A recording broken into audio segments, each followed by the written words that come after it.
नमस्कार। प्रस्तुत है आज का चिंतन। तमसो माँ ज्योतिर्गमय आध्यात्मिक साधना का मूल मंत्र है।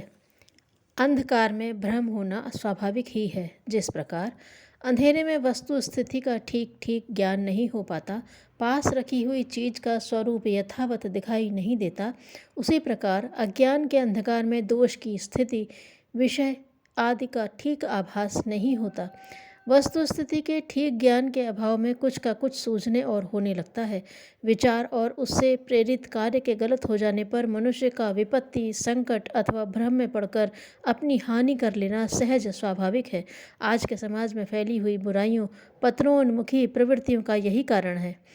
यही वह वजह है जिसके कारण हम सभी सर्वनाशी ग्रह योग के चपेट में आ गए हैं। ज्ञान के अभाव में जनसाधारण भ्रांतिपूर्ण एवं निराधार बातों को उसी प्रकार सच समझ लेता है जिस प्रकार हिरन मरुमरीचिका में जल का विश्वास कर लेता है और निरर्थक ही उसके पीछे दौड़ दौड़ कर अपनी जान गंवा देता है। अज्ञान का परिणाम बड़ा ही अनर्थकारी होता है। इसी वजह से समाज में अनेक विकृतियां फैल जाती हैं। स्वार्थी लोग किसी अंध परंपरा को चलाकर जनता में यह भय उत्पन्न कर देते हैं कि यदि वे उक्त परंपरा अथवा प्रथा को नहीं मानेंगे तो उन्हें पाप लगेगा, जिसके फलस्वरूप उन्हें लीक में अनर्थ और परलोक की दुर्गति का भागीदार बनना पड़ेगा। उसकी हानि देखते हुए भी अज्ञान एवं आशंका के कारण उसे छोड़ने को तैयार नहीं होते। देखा यही जाता है कि मनुष्य आंखों देखी हानि अथवा संकट से उतना नहीं डरता जितना कि अनागत आशंका से। अज्ञान जन्य भ्रम जंजाल में फंसे हुए मनुष्य का दीन दुखी रहना स्वाभाविक ही है। यही कारण है कि साधना पथ के मार्गदर्शक ऋषियों ने अंधकार से ज्योति पथ पर चलने का संदेश दिया है। भारत का समूचा अध्यात्म दर्शन ज्ञान प्राप्ति के उपायों का प्रतिपादक है। अज्ञानी व्यक्ति को शास्त्रकारों ने अंधे की उपमा दी है। जिस प्रकार बाह्य नेत्रों के नष्ट हो जाने से मनुष्य भौतिक जगत का स्वरूप जानने में असमर्थ रहता है, उसी प्रकार ज्ञान के अभाव में बौद्धिक अथवा विचार जगत की नियमित जानकारी नहीं हो पाती। बाह्य जगत के समान मनुष्य का एक आत्मिक जगत भी है, जहाँ ज्ञान के अभाव में वैसा ही अंधेरा रहता है जैसा कि आँखों के अभाव में यह संसार। अंधकार से प्रकाश और अज्ञान से ज्ञान की ओर जाना ही आध्यात्मिक साधना का प्रमुख उद्देश्य माना गया है। जिस प्रकार आलस्यवश दीपक न जलाकर अंधकार में पड़े रहने वाले व्यक्ति को मूर्ख कहा जाएगा, उसी प्रकार प्रमादवश अज्ञान दूर कर ज्ञान पाने के लिए प्रयत्न न करने वाले को भी मूर्ख ही कहा जाएगा। भारतवर्ष की महिमा प्रकारांतर से तप और स्वाध्याय की ही महिमा है। यहाँ की संस्कृति सदा से अपने अनुयायियों को विकासशील बनने का संदेश देती रही है, मूढ़ अथवा अंधविश्वासी बनने का नहीं। ज्ञानवान अथवा विवेकशील व्यक्ति बनने के लिए मनुष्य को अपने मन मस्तिष्क को साफ सुथरा बनाना होगा, उसका परिष्कार करना होगा।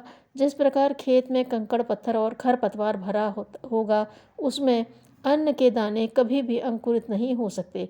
वे तब ही अंकुरित होंगे जब खेत से झाड़ झंकाड़ और कूड़ा करकट साफ करके दाने बोए जाएंगे।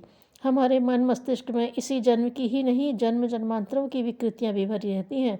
न जाने कितने को विचार, कुवृत्तियाँ एवं मूढ़ मान्यताएं हमारे मन मस्तिष्क को घेरे रहती हैं। ज्ञान पाने अथवा विवेक जागृत करने के लिए आवश्यक है कि पहले हम अपने विचारों एवं संस्कारों को परिष्कृत करें। परिष्कृत विचार एवं संस्कार के अभाव में ज्ञान के लिए की हुई साधना निष्फल ही चली जाएगी। विचार एवं संस्कार परिष्कार के लिए अमोघ उपाय स्वाध्याय एवं तप ही है। विचारों में संक्रमण एवं ग्रहणशीलता रहती है। जब मनुष्य स्वाध्याय में निरंतर संलग्न रहता है, तब उसको अपने विचारों द्वारा विद्वानों, मनीषियों, ऋषियों, महर्षियों के विचारों के बीच से बार बार गुजरना पड़ता है। ग्रंथों में लिखे विचार अविचल एवं स्थिर होते हैं। उनके प्रभावित होने अथवा बदलने का प्रश्न ही नहीं उठता। स्वाभाविक है कि अध्ययनकर्ता के ही विचार प्रभाव ग्रहण करते हैं। जिस प्रकार के विचारों की पुस्तक पढ़ी जाएगी, अध्येता के विचार उसी प्रकार ढलने लगेंगे। इसीलिए अध्ययन के साथ यह भी प्रतिबंध लगा दिया गया है कि अध्येता उन्हीं ग्रंथों का अध्ययन करें जो प्रामाणिक और आत्मोन्मुख हों। विचार परिष्कार अथवा ज्ञान प्राप्त करने के उद्देश्य से पढ़ने वालों को एकमात्र जीवन निर्माण संबंधी साहित्य का ही अध्ययन करना चाहिए। उन्हें निठल्ले एवं निकम्मे लोगों की तरह निम्न मनोरथ वाले उपन्यास, कहानी, नाटक आदि नहीं पढ़ना चाहिए। ध्यान रखना चाहिए कि स्वाध्याय के बिना विचार परिष्कार नहीं, विचार परिष्कार के बिना विवेक और विवेक के बिना ज्ञान नहीं। जहाँ ज्ञान नहीं वहाँ अंधकार होना स्वाभाविक है और अंधेरा जीवन में शारीरिक, मानसिक और आध्यात्मिक तीनों प्रकार के भयों को उत्पन्न करने वाला है। जबकि प्रधान एवं मूलभूत प्रयोजन इस गहन और जटिल अंधकार को दूर करना ही है। सर्वकालिक महामंत्र तमसो मा ज्योतिर्गमय ही है, जिसकी तुलना तप एवं स्वाध्याय का मिला जुला सुयोग ही है। आत्मा की उत्कृष्टता संसार की सबसे बड़ी सिद्धि है। आपके मन में शुभ विचार, क्रियात्मक भावनाएं उदित हुई हैं। आप सोचते हैं कि कल से इन योजनाओं के अनुसार कार्य करेंगे और वह नहीं आता। कल आप सोचते हैं परसों करेंगे या नरसों, या फिर कहने लगते हैं कि फिर देखा जाएगा। इस प्रकार आप शुभ विचारों एवं योजनाओं को निरंतर टालते रहते हैं। कल, परसों, 15 दिन पश्चात, 1 माह बाद, अगले साल, उस तरह आप कोई भी उन्नति नहीं कर सकते। धीरे धीरे वे भावना जगत में विलुप्त हो जाती हैं।